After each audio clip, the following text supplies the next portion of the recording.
It's official, we're calling my restaurant the Bad Bitch Buffet.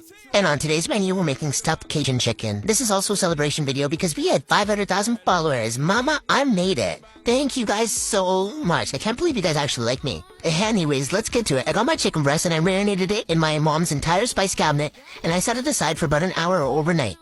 In the meantime, I got ready to prep my stuffing. This is not a sponsored video, but I got sent this really cool Japanese hand-forged butcher knife. I'm so new to this entire influencer thing, so I'm sorry for my bad angles and recording skills, but I really wanted to appreciate companies that send out products. To me, it is so surreal and my family thinks I'm a celebrity. For the stuffing, I got some minced garlic, onions, and bell peppers, sauteed it for a little bit, and I tossed it in some spices and transferred over into a bowl until it was fully cooked.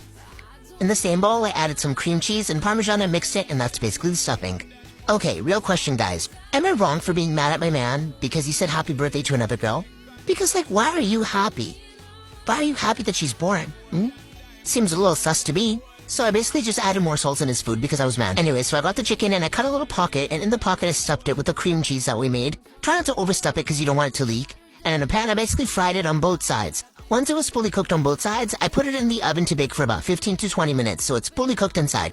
In that same pan, I just tossed some quick veggies, and then again in the same pan, I added some heavy cream, let it thicken up and taken all the juices from the chicken and the veggies that we fried, and I plated it up with some mashed potatoes.